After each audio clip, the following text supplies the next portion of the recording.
It's time for another Addicted to Sliding track test, and today we have the Toyota GR Corolla GTS. And what better place to do it than the magnificent Phillip Island.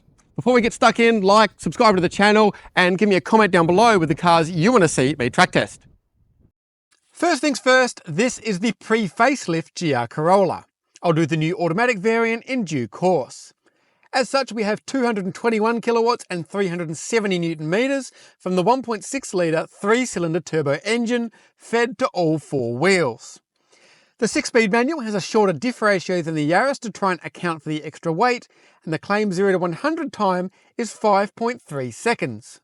Brakes are 356mm discs with 4-pot calipers at the front, 297mm discs and 2 pots at the rear, and the 18-inch wheels are wrapped with 235/40 Yokohama Advan rubber. That's the hardware. Let's see how it all comes together on track. But before we do, the Addicted to Sliding track tests are brought to you in partnership with Evolve Driving. If you want to hit the track and evolve your driving, check out the link in the description below. Okie dokie, heading out on track. So I think the way I'm going to approach this is I'll do a few laps, one in each sort of drive mode, see if it feels any different or makes any difference, and then at the end I'll go for a bit of a lap. I haven't got timing on, but I can figure that out later from the video. So let's put it in sport mode. Do I want to do that? I can do custom, but I can't set it up. Anyway, I'll put it in sport, but one thing I've immediately noticed is it gives me extra steering weight. I hate extra steering weight. Why? Why would you give me extra steering weight? Why do I want to make this car harder to drive? But anyway, I don't want to start on a sour note. So we're in sport mode. Let's just back off the ESP to expert mode, just so it doesn't really intrude.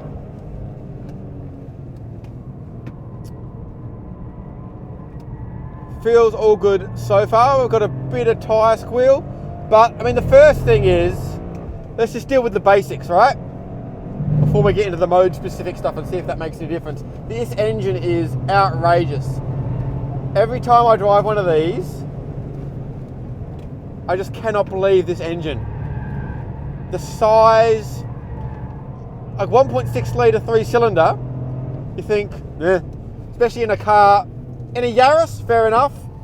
In this bigger car, you think, nah, it's going to be pretty underwhelming. And it just isn't. The response is insane.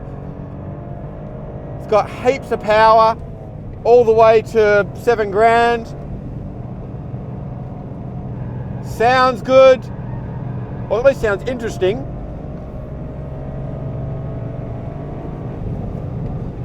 Gearbox, fantastic. Light and accurate shift, it's super easy to heel toe. Ratios are good.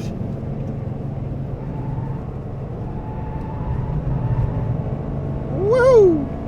This is a fast car, don't make any mistake about that.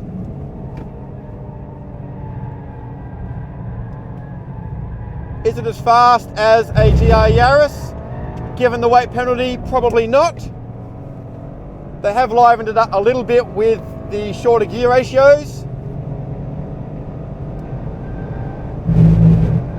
Flat through 3, 200 k's an hour, hard on the brakes.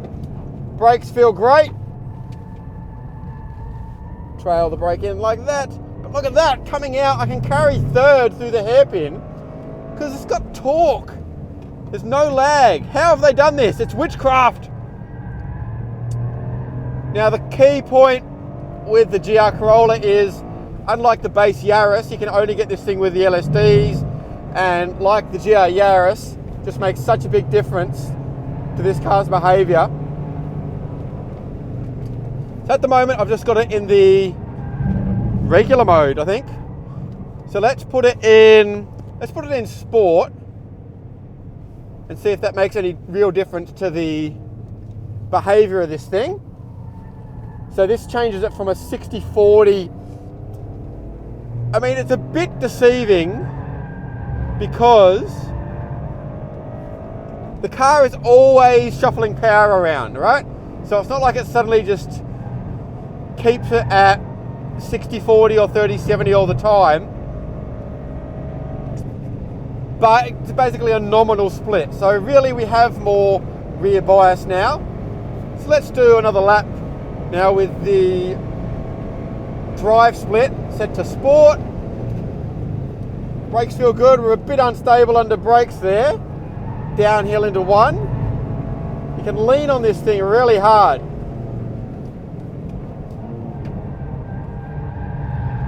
We've got a bit of adjustability under brakes. ESP's good. It was just coming in there because I was driving like a bit of an idiot. But so I'm just going to turn that off now. Just hold it down. There we go. Because I want to see if this rear bias does anything. Back down to 3rd. If I gas it, see there, even though it's 30-70, that suggests a rear bias, but it's not really, on dry tarmac at least, doesn't really show up.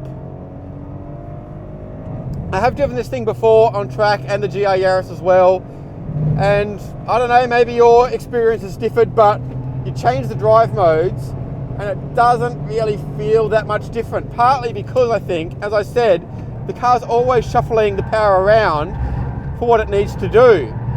So you're never really getting into a 911 turbo state of, you know, power oversteer. Like if I just gas it now in 2nd gear, see, it doesn't really bring the back around or anything like that. It still feels kind of front driven. So now let's chuck it in track. Push for track, yep. So now we have again a nominal 50-50 split.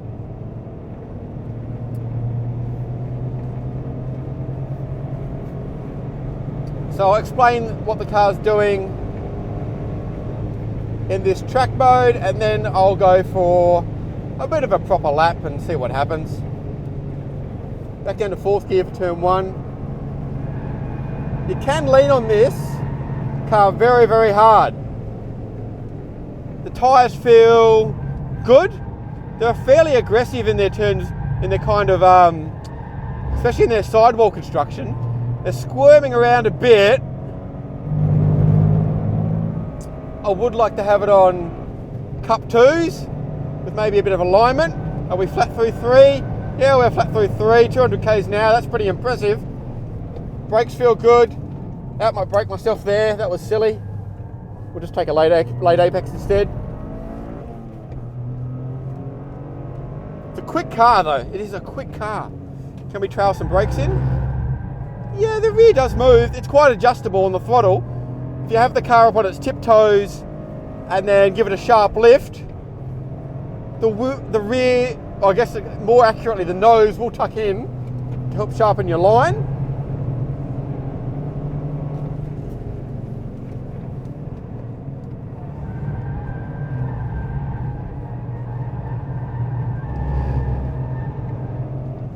Right.